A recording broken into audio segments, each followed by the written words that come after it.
সেনাবাহিনী এখন থেকে কাউকে ছাড় দেবে না।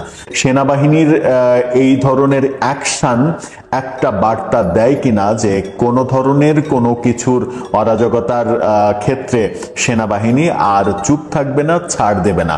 5 আগস্টের পর থেকেই সেনাবাহিনী মাঠে রয়েছে, কিন্তু তাদেরকে এই ধরনের লাঠিচার্জ করা কিংবা অ্যাকশনে যাওয়া এরকম ঘটনা খুব একটা দেখা যায়নি। 2-1 ক্ষেত্রে দেখা গেছে যখন ছিনতাইকারী ডাকাত ধরেছেন তখন তাদেরকে বিভিন্নভাবে শায়েস্তা করা, তাদেরকে পেটানোর ঘটনা ঘটেছে। সেটা একান্তই একেবারে ক্লিন অপরাধী সেই ক্ষেত্রে আমরা দেখেছি, কিন্তু সাধারণ বিভিন্ন রকমের আন্দোলন সংগ্রাম এইসব ক্ষেত্রে অনেক কিছু ঘটেছে, পুলিশ অ্যাকশন নিয়েছে, কিন্তু সেনাবাহিনীকে কখনো অ্যাকশনে দেখা যায়নি। কিন্তু প্রেস ক্লাবের সামনে আমরা ভিন্ন চিত্র দেখেছি। যখন প্রেস ক্লাবে মিটিং শেষে সেনা কর্মকর্তারা গাড়িতে করে ফিরছিলেন তখন তার গাড়ির সামনে যেভাবে শুয়ে পড়েছিল সাবেক সেনা সদস্যরা এবং বিশৃঙ্খল পরিবেশ তৈরি করেছিল, বাজে স্লোগান দিচ্ছিল, তখন কিন্তু সেনা সদস্যরা অর্থাৎ এখনকার চলমান সেনা সদস্যরা চড়াও হতে বাধ্য হয়েছিলেন।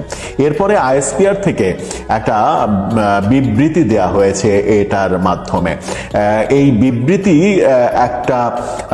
একটা মেসেজ দেয়। কি মেসেজ দেয় সেটা বিবৃতিটা জানলেই আপনারা বুঝতে পারবেন। যখন আমরা গত 2 দিন থেকে যখন দেখছি যে আওয়ামী লীগের লোকজন বিভিন্ন ধরনের শোডাউন করছে, আওয়ামী লীগের লোকজন সামাজিক যোগাযোগ মাধ্যমে লেখালেখি করছে যে গত পরশু দিনই যেদিন প্রেস ক্লাবের সামনে এই ঘটনাটা ঘটে সাবেক সেনা সদস্যদের, সেদিনই ঢাকায় অন্তত 26টি জায়গায় নাকি তারা ঝটিকা মিছিল করেছে।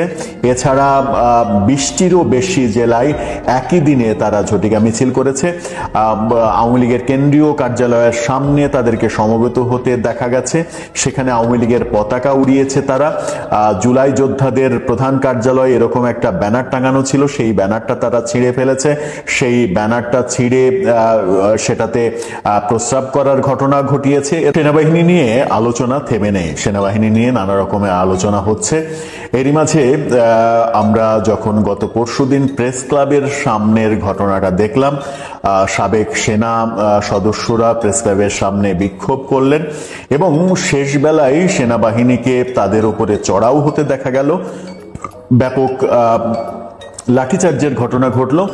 তখন থেকে আলোচনা যে সেনাবাহিনী চড়াও হলেন কেন, তার মানে কি সেনাবাহিনী থেকে একটা বার্তা দেয়া হলো যে কোনো ধরনের বিশৃঙ্খল পরিবেশ তৈরি করে সেটা থেকে পার পাওয়া যাবে না। আওয়ামী লীগের শোডাউনের কথা, আওয়ামী লীগ ব্যাপক হারে শোডাউন করেছে একদিন আগে, আমরা এটা দেখেছি।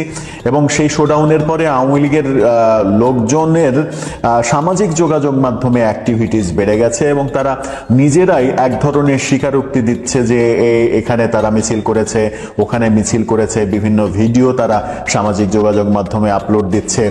প্রধান কার্যালয়ের সামনে তারা সমবেত হয়েছে, সেখানে জুলাই যোদ্ধাদের প্রধান কার্যালয়ে এরকম একটা ব্যানার টাঙানো হয়েছিল, সেই ব্যানারটা ছিঁড়ে ফেলেছে। ছেঁড়ার পরের অবস্থা কি, সেখানে তারা আওয়ামী লীগের পতাকা উড়িয়েছে, এরকম বিভিন্ন ছবি সামাজিক যোগাযোগ মাধ্যমে তারা পোস্ট করছে, এক ধরনের ওপেন জানান দিচ্ছে। এবং কতজন গ্রেপ্তার হচ্ছে, সেদিনই দৈনিক সমকাল নিশ্চিত করেছিল যে 11 জন গুলিস্তান থেকে গ্রেপ্তার হয়েছিল। সেই ঘটনা যখন গুলিস্তানে ঘটছিল তখন আমরা সারা দিন ব্যাপী দেখেছি প্রেস ক্লাবের সামনে সাবেক সেনা সদস্যরা তাদের চাকরি ফেরত পাওয়ার দাবিতে সেখানে কর্মসূচি পালন করছে। আশঙ্কা ছিল যে তারা জাহাঙ্গীর গেটে, সেনা সদরের জাহাঙ্গীর গেটে এই ধরনের এক ধরনের নাশকতা তৈরির চেষ্টা করছে। এই কারণেই তাদের যে মাস্টার মাইন্ড তাকে আগের রাতেই গ্রেপ্তার করা হয়েছিল এবং গ্রেপ্তারের সময় সেই মাস্টার মাইন্ড সেনাবাহিনীকে আক্রমণ করার চেষ্টা করেছিল, এরকম কথাও শোনা যাচ্ছে। সেদিন সেনাবাহিনীকে চড়াও হতে দেখা গেছে যখন প্রেস ক্লাবের ভেতরে তাদের বৈঠক শেষে সেনাবাহিনীর সদস্যরা গাড়ি নিয়ে চলে যাচ্ছিলেন, তখন তার গাড়ির সামনে সাবেক অর্থাৎ চাকরিচ্যুত সেনা সদস্যরা শুয়ে পড়ে, বিশৃঙ্খল পরিবেশের সৃষ্টি করে, নানা ধরনের বাজে স্লোগান দেয়। তখন সেনাবাহিনী তাদের উপরে চড়াও হতে বাধ্য হয়। সেই চড়াওটা তারা কেন হলো সেরকম একটা বিবৃতি আইএসপিআর থেকে দেয়া হয়েছে। সেই বিবৃতির শিরোনামটা দেয়া হয়েছে বরখাস্ত বা অব্যাহতপ্রাপ্ত অব্যাহতিপ্রাপ্ত সাবেক সেনা সদস্যদের বিক্ষোভ ও বাংলাদেশ সেনাবাহিনীর অবস্থান। যে কোনো ধরনের উস্কানিমূলক কার্যকলাপ, জনস্বার্থ বিরোধী আচরণ কিংবা বাহিনীর সুনাম ক্ষুণ্ণ করতে পারে এমন কর্মকাণ্ড কখনোই কাম্য নয়। সকল ক্ষেত্রে সেনাবাহিনী অত্যন্ত ধৈর্য, সহমর্মিতা এবং সংবেদনশীলতার সাথে বিষয়টি বিবেচনা করছে। সাংবিধানিক কাঠামো ও শৃঙ্খলার প্রতি শ্রদ্ধা রেখে দায়িত্বশীল আচরণ করার জন্য বাংলাদেশ সেনাবাহিনী পুনরায় সকলের প্রতি অনুরোধ জানাচ্ছে। সেনাবাহিনী কেন সেখানে অ্যাকশন নিয়েছিল, সেই অ্যাকশন নিয়ে আলোচনা হচ্ছিল, তার একেবারে অবস্থান স্পষ্ট করা হয়েছে সেনাবাহিনী থেকে। খুবই যুক্তিসঙ্গত অবস্থান তারা স্পষ্ট করেছে। এই যে অ্যাকশন, এই অ্যাকশনটা কি বার্তা দেয়? বার্তা বোধহয় একটাই দেয় যে সেনাবাহিনীকে নিয়ে কোনো ধরনের ষড়যন্ত্র, দেশকে নিয়ে কোনো ধরনের ষড়যন্ত্র সেনাবাহিনী চুপ থেকে সহ্য করবে না। যে কোনো প্রয়োজনে যে কোনো পদক্ষেপ তারা নেবে। সেটা যদি আওয়ামী লীগও দেশে বিশৃঙ্খল পরিবেশের সৃষ্টি করে, সেই ক্ষেত্রে সেনাবাহিনী তৎপর থাকবে। এই মেসেজটাও কি আসলো? কিংবা এই যে যারা বিশৃঙ্খলতার চেষ্টা করলো এবং জাহাঙ্গীর গেটে নাশকতার যে মেসেজটা গোয়েন্দা সংস্থার কাছে আসলো, এই ঘটনাগুলোর পেছনে কারা ছিল তাদেরকে কি সেনাবাহিনী চিহ্নিত করবেন? এবং চিহ্নিত করে পেছনে যদি কোনো ষড়যন্ত্র থাকে, কোনো ব্যক্তি কিংবা গোষ্ঠী কিংবা কোনো রাজনৈতিক দল যদি এর পেছনে কাজ করে থাকে, সেগুলোর ব্যাপারেও কি সেনাবাহিনী এক ধরনের মেসেজ দিল যে কেউ রেহাই পাবে না? আমার মনে হয় যে সেই মেসেজটাই আসলো। কিন্তু এটা খুবই জরুরি যে সেনাবাহিনী, সেনা সদস্য, এদেরকে নিয়ে কারা ষড়যন্ত্র করছে। এবং সাবেক চাকরিচ্যুত সেনাবাহিনীর চাকরি কিন্তু এমনি এমনি যায় না। হুট করে সরকারি চাকরির মতো, অন্যান্য সরকারি চাকরির মতো একটা কারণ দেখিয়ে নোট ধরায় দেয়া হলো আর চাকরি চলে গেল, এটা হয় না সেনাবাহিনীতে। কালকেই আমরা একটা ভিডিও করেছিলাম যে সার্জিস আলমের পোস্টে কমেন্ট করায় মৎস্য প্রাণী সম্পদ মন্ত্রণালয়ের যে অফিস সহকারী এবং কাম মুদ্রাক্ষরিক, তার চাকরি থেকে সাময়িক বরখাস্ত করা হয়েছে একটা কমেন্ট করার জন্য। এই ধরনের ছোটখাটো বিষয়ে সেনাবাহিনী, যদিও সেনাবাহিনী ছোটখাটো বিষয়ে অনেক বেশি সেন্সিটিভ, অনেক বেশি তৎপর, কোনো ধরনের নিয়ম নীতি ভঙ্গ করা যায় না সেনাবাহিনীতে, কিন্তু তাদের চাকরি যাওয়ার একটা নির্দিষ্ট প্রসেস রয়েছে। অনেকগুলো প্রসেস, অনেকগুলো স্টেপ পার হতে হতে হতে হতে সর্বশেষ সেনা প্রধানের কাছে সেই কাগজ যায় এবং সেনা প্রধান যদি মনে করেন যে প্রসেসগুলো ঠিক আছে, তাহলেই একজন সেনা সদস্যের চাকরি যায়। তাই যাদের চাকরি গিয়েছে তাদের এই অভিযোগ করার স্কোপ নেই যে কোনো কারণে, বিনা কারণে তার চাকরি গিয়েছে। যে সদস্যকে এদের মাস্টারমাইন্ড হিসেবে গ্রেপ্তার করা হয়েছে, তার বিরুদ্ধে নানা অভিযোগ নাকি ছিল, তার কারণে তার চাকরি গিয়েছে। তো অভিযোগ যদি নির্দিষ্ট অভিযোগ এবং সেনাবাহিনীর শৃঙ্খলা নষ্ট করার অভিযোগ, নানা ধরনের অপকর্মের সঙ্গে জড়িত থাকার অভিযোগ এবং একাধিক বিয়ে, বহু বিবাহ, নির্দিষ্ট সময়ে সেনাবাহিনীতে চাকরি শুরু করার, নির্দিষ্ট 5-6 বছর বিয়ে করা যায় না, বহু কারণ রয়েছে আসলে সেনাবাহিনীতে চাকরি যাওয়ার। তো আপনি যদি নিয়ম না মানেন, নিয়মের বাইরে যদি কাজ করেন, আপনার যদি সেই নিয়ম না মানার জন্য চাকরি যায়, আবার চাকরি যাওয়ার পরে আপনি আন্দোলন করবেন, ষড়যন্ত্র করবেন, বাহিনীর সুনাম নষ্ট করবেন, এটা তো হয় না। এর পেছনে কারা ইন্ধন দিচ্ছে সেনাবাহিনীকে বিতর্কিত করার, সেনা প্রধানকে বিতর্কিত করার এবং সেনাবাহিনী, সেনা প্রধানকে সরকারের মুখোমুখি করার চেষ্টাও অনেকে দেশে বিদেশে অনেকে করছেন। এগুলো আমরা বিভিন্নভাবে, বিভিন্ন ভিডিও কন্টেন্ট, সামাজিক যোগাযোগ মাধ্যমে, লেখালেখি, এগুলোর মাধ্যমে আমরা দেখে আসছি, শুনে আসছি। সেই ব্যাপারেও নিশ্চয়ই সেনাবাহিনী তৎপর এবং এর পেছনে যদি কোনো ষড়যন্ত্র থাকে এবং সেই ষড়যন্ত্র যদি রাজনৈতিক ষড়যন্ত্র হয়, সেই ষড়যন্ত্র যদি ব্যক্তিকেন্দ্রিক ষড়যন্ত্র হয়, যে কোনো ষড়যন্ত্র রুখে দেবে সেনাবাহিনী, সেই প্রত্যাশা বাংলার 18 কোটি মানুষ করে। কারণ তাদের আস্থা রয়েছে একমাত্র সেনাবাহিনীর উপরেই। বাংলাদেশের সর্বাধিক সংখ্যক জনগণের আস্থা রয়েছে, যেটা আর কোনো প্রতিষ্ঠানের উপরে বাংলাদেশের জনগণের নেই। এটা নিশ্চিত করে বলা যায়।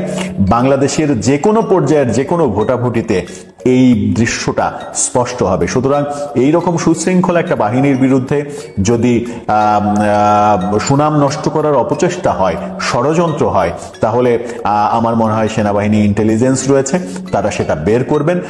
হয়তো বা ইতিমধ্যে বের করে ফেলেছেন, যে কোনো কারণে হয়তো তারা প্রসেস মেনটেন করার জন্য হয়তো সময় লাগছে, কিংবা হয়তো ষড়যন্ত্রটা বিদেশ থেকে হচ্ছে, যে কারণে সেটা আরো বেশি লেন্দি হচ্ছে। যাই হোক, এটার সমাধান প্রয়োজন, যেন সেনাবাহিনীকে আর কেউ বিতর্কিত করতে না পারে। আবার আওয়ামী লীগের কথা বলছিলাম, যে আওয়ামী লীগ যে শোডাউনের ব্যাপার, তারা একদিন আগে যে শোডাউন, 18 তারিখে যে শোডাউনটা করলো সারা দেশে, তাদের ভাষ্য মতে দেশের প্রায় 20-25টা জেলায় তারা এরকম শোডাউন করেছে। ঢাকাতেই 25-26টা ঝটিকা মিছিল করেছে। এই যে করছে, আওয়ামী লীগের কার্যক্রম নিষিদ্ধ করার পরে এই যে আওয়ামী লীগের অবস্থানটা, এই অবস্থানটা কি জানান দেয়, সেটাও একটা বড় বিষয়। আওয়ামী লীগ কি নিষিদ্ধ হওয়ার পরে আরো বেশি শক্তি সঞ্চার করার চেষ্টা করছে, কিংবা তারা কি অল আউট গেম খেলার চেষ্টা করছে?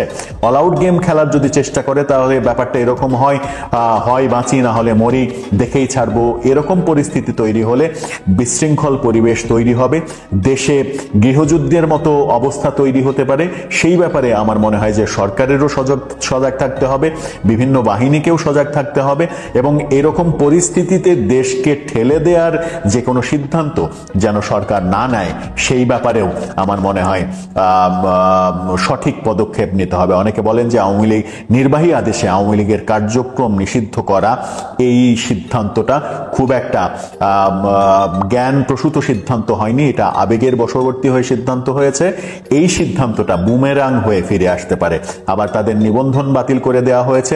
আগামী নির্বাচনে আওয়ামী লীগকে ছাড়া নির্বাচন করার প্ল্যান চলছে।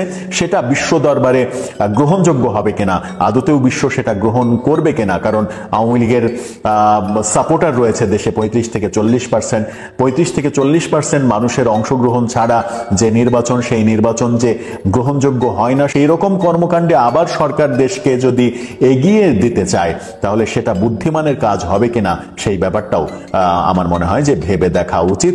কারণ এর পরবর্তীতে ইনক্লুসিভ নির্বাচন ছাড়া একটা বড় পক্ষকে বাদ দিয়ে নির্বাচন করার পরে যে সরকার ক্ষমতায় আসবে, সেই সরকার আন্তর্জাতিকভাবে গ্রহণযোগ্যতা কতটুকু পাবে, সেটাও একটা বড় প্রশ্ন। আমার মনে হয় সেই কারণেই বিএনপি বারবার বলে আসছিল কোনো দলকে নিষিদ্ধ করার পক্ষে নয়, কোনো দলকে নির্বাচনে অংশগ্রহণ না করানোর পক্ষে নয় তারা, কারণ তারা এক ধরনের নিশ্চিত ছিল যে আগামী নির্বাচনে তারা ক্ষমতায় আসবে, আর তারা ক্ষমতায় আসলে এরকম একটা অপবাদ তারা কাঁধে নিতে চাইবে না, এটাই তাদের অবস্থান ছিল। ভয়ঙ্কর পরিস্থিতিতে দেশ, সেনাবাহিনী আর কতটা ধৈর্য ধরবে? ভয়ঙ্কর পরিস্থিতিতে যে দেশ হুমকির মুখে, আসলে ভয়ঙ্করের চেয়ে বলা দরকার যে দেশ এক চরম হুমকির মুখে। আমি গতকালকের এক ভিডিওতে বলেছি যে বাংলাদেশের সমস্ত বাহিনী ধ্বংস করে ফেলানো হয়েছে, এখন সেনাবাহিনীটাকেও ধ্বংস করবার একটি পায়তারা চলছে। এই পায়তারেরই একটা রিহার্সেল হয়ে গেল যদি বলেন যে গতকালকে প্রেস ক্লাবে। এই প্রেস ক্লাবের ঘটনাটি ঢাকা ক্যান্টনমেন্টের প্রবেশ মুখ জাহাঙ্গীর গেটে ঘটাতে চেয়েছিল বরখাস্তকৃত সেনা সদস্যরা। এর সবকিছুর পেছনে সেনাবাহিনীকে ধ্বংস করারই একটি পায়তারা। দেখুন দেশ কতটা ভয়ঙ্কর আগুনের মুখে, কতটা হুমকির মুখে।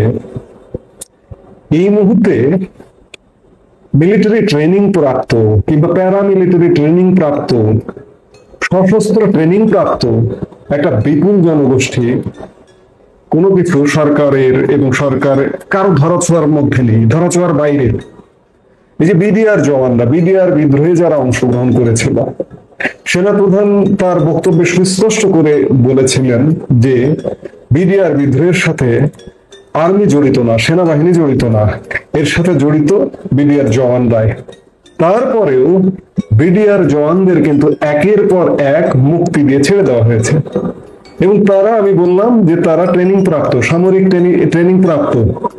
আবার আর্মি একটা শৃঙ্খলা বাহিনী, আর্মি থেকে বিভিন্ন সময়ে চাকরি থেকে নৈতিক স্খলনজনিত কারণে চাকরি থেকে এদেরকে বরখাস্ত করা হয়েছে। কেউ যদি বলে যে আওয়ামী লীগের আমলে দলীয়করণের কারণে, দলীয় বিবেচনায় এদেরকে বরখাস্ত করা হয়েছে, এটি বানোয়াট, মিথ্যে, ভিত্তিহীন কথা বলছে।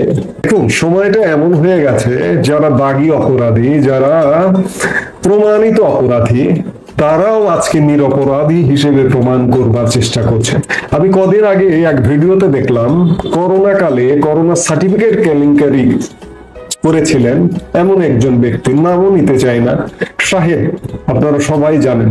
সেই শাহেদও ভিডিওতে এসে বলছে যে তিনি নিরপরাধ, নিষ্পাপ, তাকে অন্যায়ভাবে ফাঁসানো হয়েছে।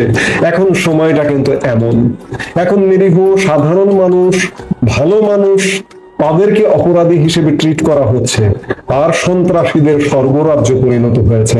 এই যে দেখুন, জেল থেকে জঙ্গিদের মুক্তি করে দেওয়া হয়েছে, জেল থেকে শীর্ষ সন্ত্রাসীদের মুক্ত করে দেওয়া হয়েছে।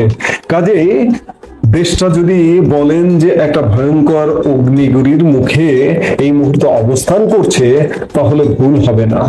এই অবস্থায় সামরিক বাহিনী ছাড়া, এই দেশকে সামরিক বাহিনী পূর্ণ নিয়ন্ত্রণে নেওয়া ছাড়া এই দেশকে কন্ট্রোল করা একদম অসম্ভব। আমি গতকালকেও বলেছি, পুলিশ কাজ করছে না, প্রশাসন কাজ করছে না, কেউ কাজ করতে পারছে না। এটি দেখতে কি আর অপেক্ষা করতে হয়? অপেক্ষা করবার প্রয়োজন হয় না। কাজেই ভয়ঙ্কর পরিণতির দিকে যাবার আগে, রক্তপাতের পরিণতির দিকে যাবার আগেই সেনাবাহিনীর সেনাপ্রধানের একটা গুরুত্বপূর্ণ ভূমিকায় আসা উচিত। দেশে এই যে আনস্টেবল অবস্থা, এই অবস্থাটাকে একটা স্টেবল জায়গা আনা উচিত বলেই আমরা দেশের মানুষ মনে করি। আরো একটা কথা এই সাথে বলতে চাই যে সেনাবাহিনী যদি ইতিবাচক পদক্ষেপ নেয়, আমি বিশ্বাস করি দেশের 95% মানুষ সেনাবাহিনীর এই পদক্ষেপকে স্বাগত জানাবে। আমি গতকালকেও বলেছি যে গোলাম আজমের ছেলেরা ছাড়া কেউ বলে না যে দেশ ভালো চলছে। কাজেই দেশের 95% মানুষ বলছে দেশ ভালো চলছে না। এই মুহূর্তে একটাই দাবি, সেনাপ্রধান জেনারেল ওয়াকারুজ্জামান, আপনাকে প্রতিদিন বলছি, আবারও বলতে চাই, আপনি ইমিডিয়েট একটি ব্যবস্থা নিন।